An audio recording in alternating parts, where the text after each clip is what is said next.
This week's Torah reading is Shoftim. Shoftim means magistrates or judges.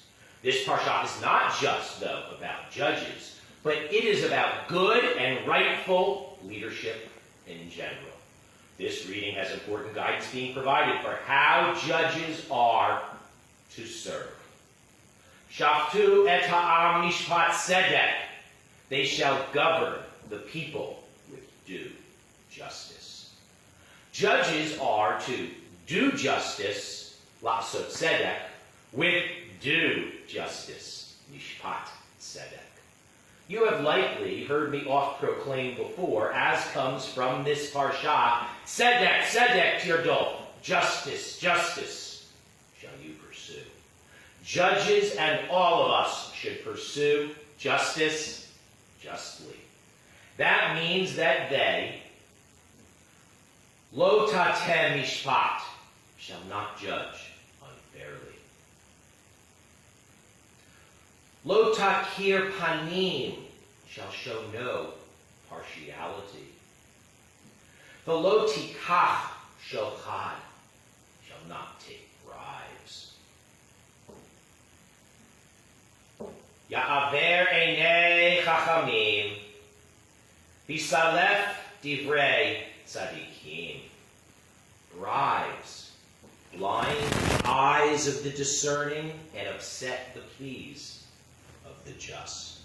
For similar reasons, our religious leaders, the Levites and the Kohanim, are not provided a part of the land for themselves. They are not to be able to gain. They are to serve the people and, of course, to serve God and Torah. And as such, just as the judges are herewith instructed to be, they are to be fair, impartial, and not gain for themselves. The power of any of our leaders, be they judges, kings, priests, or even prophets, the power of any person is to be limited.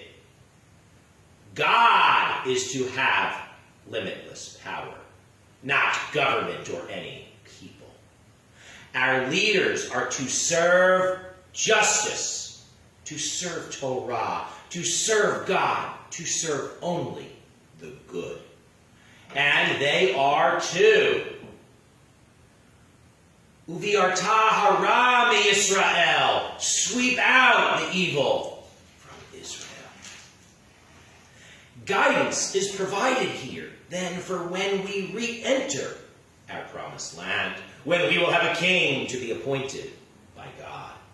And such a righteous and good king is not to amass for himself. He is to serve the people, to serve justice, to serve Torah, to serve God, to serve only the good. And thus,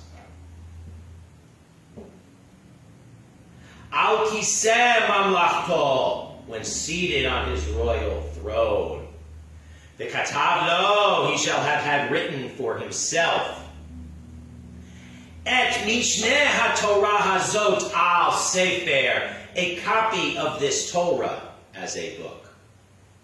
Furthermore, v'haita imo, it shall be with him.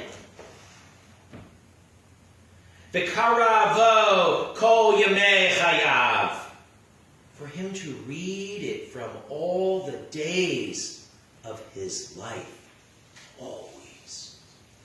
All of our leaders should genuinely know Torah and keep studying it to further and more deeply know it, and to thus better serve the people, to better serve justice, to better serve Torah, and to better serve God, and to better serve only the good.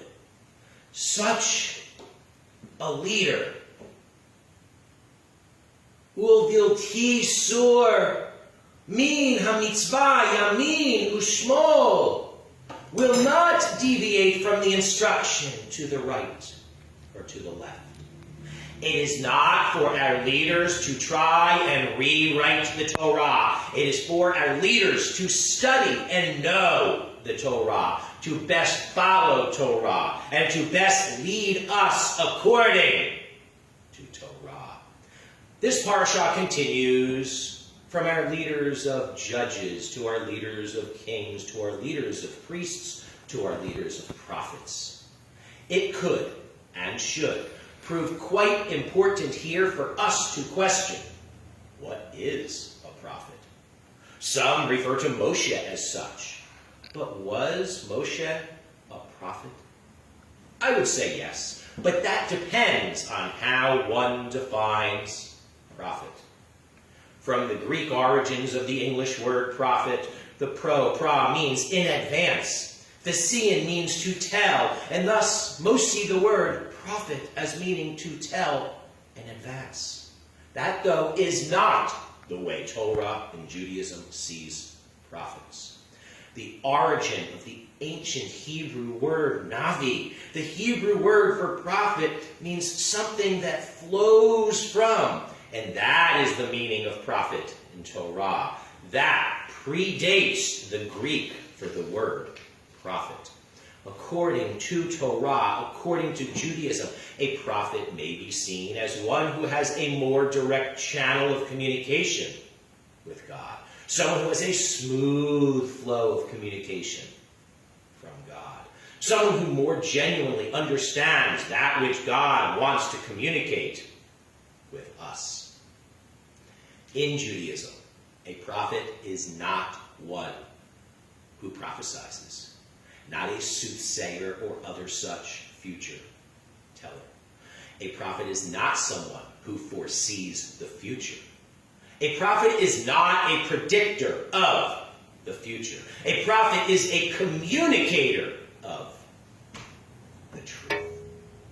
A prophet is not to be one to just tell us what we want to hear, but a prophet is to be one who tells us what God wants us to hear. As Rabbi Abraham Joshua Heschel so well put it, the prophet is a person who sees the world with the eyes of God. And from Jeremiah, if the message is painful for the prophet to utter and painful for the people to hear, it is likely, authentically, from God. It is not in our best interest to only want to be told that which we already are thinking and want to hear. We need to be willing to hear even that which is painful, as that is how we can better grow. To be more good, to do more good, and to bring more good into this world. Whether popular or not, whether people want it or not. Prophets need to tell us what we need to hear. Not tell us what we want to hear, but tell us what God wants us to hear. The Torah is filled with so much important for us to hear from God. But it can help for others to help us hear and understand. Beyond the lessons here about prophets, priests, kings, and judges, there are such what could or should be considered basic but important teachings here to further aid with justice genuinely being served. Torah here instructs that for justice to be served, legal actions and other such situations require that there be at least 2 witnesses. And there are certainly various restrictions on who can be witnesses. There is also guidance that intent behind actions is important to consider when determining consequences. Consequences are essential and are to be appropriate but meaningful. And again, it is proclaimed, Uviarta hara mikirbecha. You will sweep out evil from your midst. Also, again, stressed is how we need to have faith in God and what is right and should be. How if we are with God, then God is with us.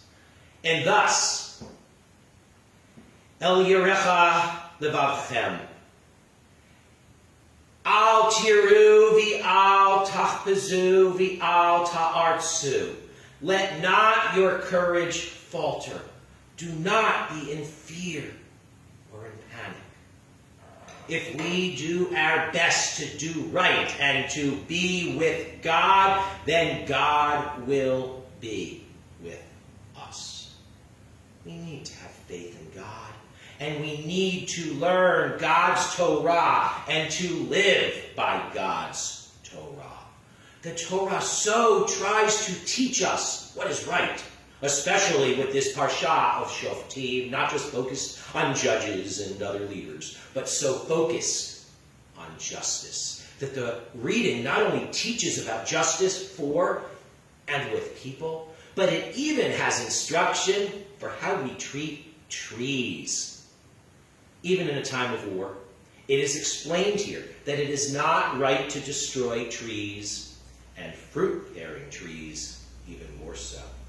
We must realize that the time will come when the war will end, and people will have to live and feed their families. It is not just about people, though. People can choose to go to war. Trees cannot. People can choose to take refuge from the war. Trees cannot. The Torah is filled with so much important for us to think about, and so much important for our leaders to think about. Each of us can serve important roles, and as is much of the focus of this parsha, prophets, priests, kings, and judges all can serve such important roles. To not be serving themselves, and not even to be serving what the people think they want. They need to be truly serving the people, truly serving justice, truly serving Torah, truly serving God, and truly serving only the good. And I will leave you with that to ponder this Shabbat Shoftim, as I wish you Shabbat Shalom.